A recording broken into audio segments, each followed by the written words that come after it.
بسم اللہ الرحمن الرحیم۔ السلام علیکم ناظرین۔ انسان اپنی زندگی میں جو کام پسند کرتا ہے اسے بڑے شوق سے سر انجام دیتا ہے، جو کام پسند کرتا ہے اسے بڑے ہی دلچسپی سے انجام دیتا ہے، لیکن کئی کام ایسے بھی ہوتے ہیں جو انسان کو زوال کے طرف لے جاتے ہیں، جبکہ کچھ ایسے کام بھی ہوتے ہیں جو انسان کو عروج کے طرف لے جاتے ہیں۔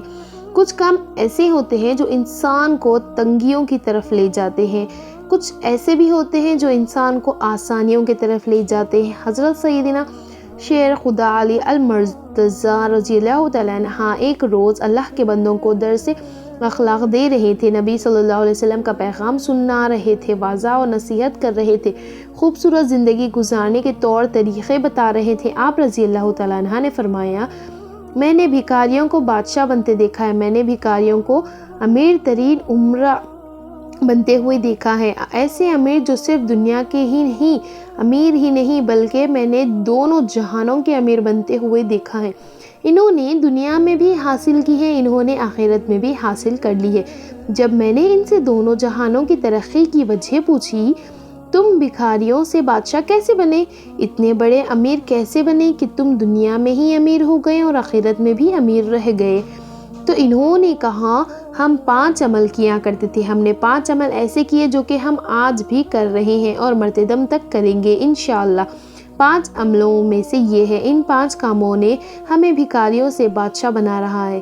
حضرت علی کہتے ہیں، میں نے پوچھا کہ ہمیں بھی بتاؤ وہ 5 عمل کون کون سے تھے؟ انہوں نے کہا کہ ایک تو ہم پرندوں کو دانہ ڈالا کرتے تھے۔ امیروں کا نسخہ بتانے جا رہی ہوں، ناظرین یہ 5 کام ضرور کرنا۔ اگر تم دنیا اور آخرت کے امیر ترین بننا چاہتے ہو تو صرف دنیا کی ہی نہیں، اگلے جہانوں کی بھی، یعنی دونوں جہانوں کی اگر تم امیر بننا چاہتے ہو تو یہ 5 کام زندگی میں ضرور کر لینا۔ فرمایا، ایک تو ہم پرندوں کو دانہ ڈالا کرتے تھے۔ حضور پاک صلی اللہ علیہ وسلم نے فرمایا، جس گھر میں پرندوں کو کھانا ملتا ہو، دانہ ملتا ہو، رزق ملتا ہو تو وہ گھر کبھی غریب نہیں ہو سکتا، اس گھر میں کبھی بھی رزق کی کمی نہیں ہو سکتی۔ اللہ تعالیٰ اس گھر کا رزق کبھی کم نہیں کر سکتا جس گھر سے پرندے پلتے ہوں، پرندوں کو دانہ ملتا ہو، پرندوں کو پانی ملتا ہو۔ فرمایا، جب پرندے تمہارے گھروں کے اوپر سے گزرتے ہیں اور کوئی پرندہ تمہارے گھر میں آئے یا کوئی جانور تمہارے گھر میں آئے تو فرمایا ان کے لیے اناج رکھا کرو، دانہ ڈالا کرو، اگر بھوکا ہو تو دانہ ڈالو، اگر کوئی پرندہ پیاسا ہو تو پانی پلایا کرو۔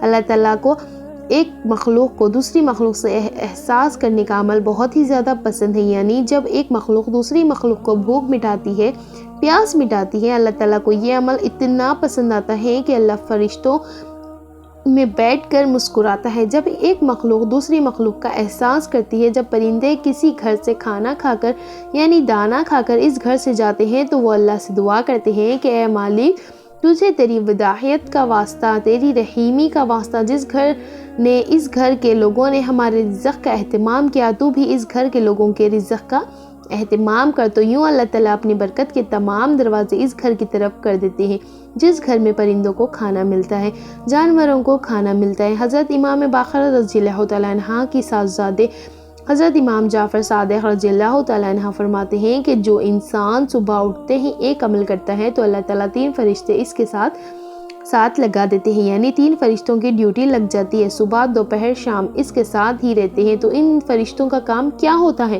پہلا فرشتہ اس انسان کی عزت بڑھانے کی اسباب پیدا کرتا ہے، دوسرا فرشتہ اس کی رزق بڑھانے کے لیے اسباب پیدا کرتا ہے، جبکہ تیسرا فرشتہ اسے مصیبتوں سے بچانے کے لیے اسباب پیدا کرتا ہے۔ پوچھا گیا کہ حضرت آخر وہ نیک عمل ہے کون سا، اتنا فائدہ مند عمل ہے کون سا؟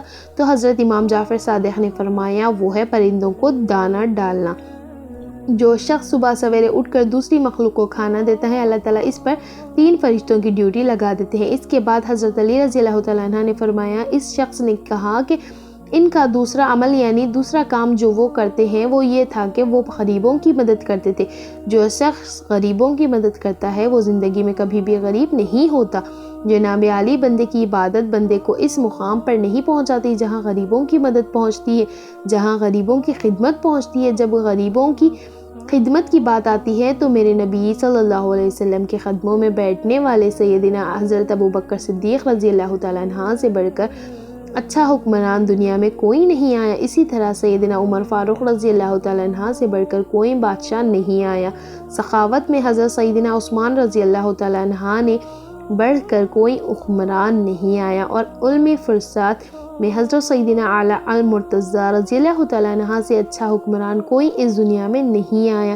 کوئی ایسا مشہور و معروف بادشاہ نہیں گزرا کہ 1400 صدیاں گزرنے کے بعد بھی جس کے نام کے نعرے لگتے ہوں تو غریبوں کی مدد کی جب بات آتی ہے تو کندھے پر بوریاں لاد لاد کر لے جاتے تھے اور غریبوں کی مدد کیا کرتے تھے، غریبوں کو کھانا کھلایا کرتے تھے۔ ایک بدو تھا جس کی بیوی حاملہ تھی، بچی کی پیدائش کا وقت قریب تھا جبکہ گھر میں 1 روپیہ بھی نہیں تھا۔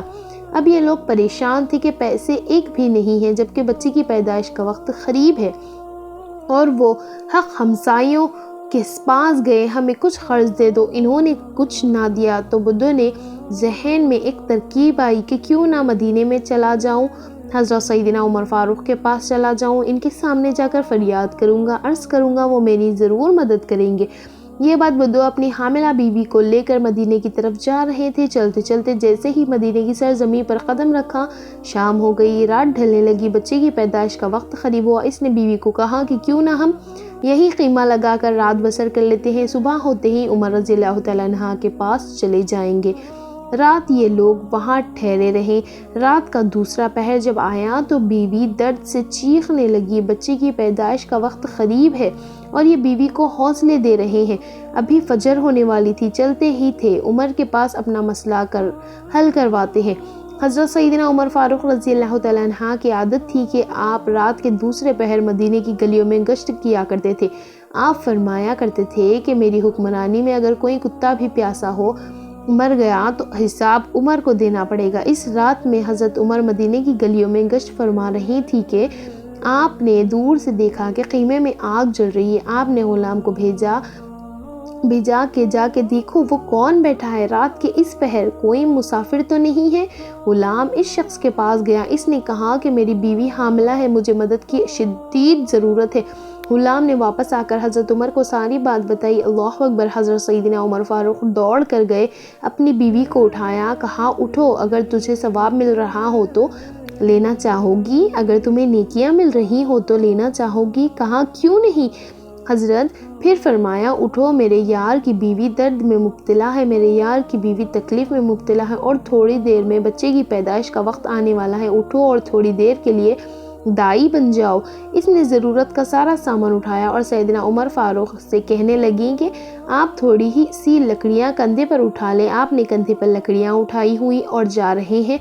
حضرت عمر فاروق رضی اللہ تعالیٰ عنہ کی زوجہ محترمہ خیمہ کے اندر چلی گئی جہاں عورت چیخ رہی تھی، تو حضرت عمر باہر اس بدو کے سامنے ہاتھ باندھ کر کھڑے ہو گئے۔ بدو نے یہ سمجھا کہ یہ کوئی غلام ہے، اس غلام کی بیوی دائی ہے اور یہ اس کا شوہر ہے اور یہاں کا غلام ہے۔ اس نے حکم چلانے شروع کر دیے، ادھر آؤ چلانا شروع کر دیا، اور جلدی جاؤ لکڑیاں لے کر آؤ۔ آپ دوڑ کر جاتے اور لکڑیاں لے کر آتے، جلدی کرو، آگ جلاؤ۔ آپ پھونکے مارتے تھے اور آگ بجھاتے تھے، آگ جلاتے تھے۔ اللہ اکبر! ناظرین، اس نے حضرت عمر فاروق کے ساتھ نوکروں کا سلوک کیا کر رکھا تھا، اور نادان نہیں جانتا تھا کہ میرے سامنے یہ شخصیت کھڑی ہے، یہ خود عمر ہے۔ ایک دم خیمے کے اندر سے آواز آئی، یا امیر المومنین! آپ کی زوجہ محترمہ نے آپ کو آواز دی، اے عمر، آپ کو مبارک ہو، اللہ نے آپ کے یار کو بیٹا عطا کیا ہے، آپ کے دوست کو، آپ کے بھائی کو اللہ نے بیٹا عطا کیا ہے۔ جیسے ہی بیگم صاحبہ نے کہا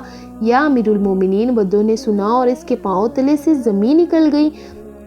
کیا یہی امیر المومنین ہے؟ فوراً قدموں پر گرا اور کہنے لگا، یا امیر المومنین، مجھے معاف کر دیں، یہ بدبخت آنکھیں نہ پہچان سکی، آپ کون ہیں؟ مجھے معاف کر دیجیے گا، نہیں جانتا تھا۔ حضرت عمر فاروق رضی اللہ تعالیٰ نے اسے اٹھایا اور اپنے سینے سے لگایا اور رو کر کہنے لگے کہ آؤ بدو، تجھے پتہ نہیں کہ یہ مدینہ المنورہ ہے، یہ میرے کریم آقا کا شہر ہے، یہاں امیروں کا نہیں، یہاں تو غریبوں کا استقبال ہوتے ہیں، یہاں تو غریبوں کی عزتیں ملتی ہیں، یہاں تو غریبوں کی مدد کی جاتی ہے، یہاں تو غریبوں کو بادشاہ بنایا جاتا ہے۔ تو غریبوں کی مدد کرنے والا شخص کبھی زندگی میں غریب نہیں ہوتا، غریبوں کی ضرورت پوری کرنے والا شخص کبھی غریب نہیں ہوتا۔ تو وہ کہتے ہیں کہ ہمارے امیر بننے کے سبب سے بڑی وجہ یہ تھی کہ غریبوں کی مدد کرتے تھے۔ تیسرا کام جو ہے حضرت علی رضی اللہ تعالیٰ عنہ نے فرمایا کہ وہ اپنی اولاد کو حلال لقمہ کھلایا کرتے تھے۔ چوتھا کام والدین کی خدمت کیا کرتے تھے۔ پانچواں کام نماز میں سستی نہیں کیا کرتے تھے۔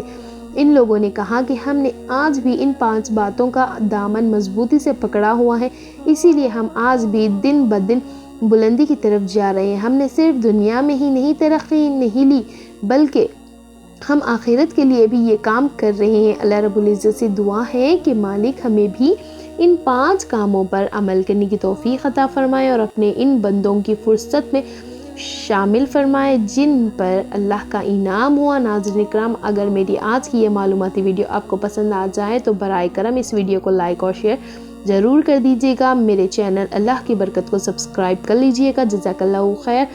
اللہ ہم سب کو حامی و ناصر ہو، آمین ثم آمین۔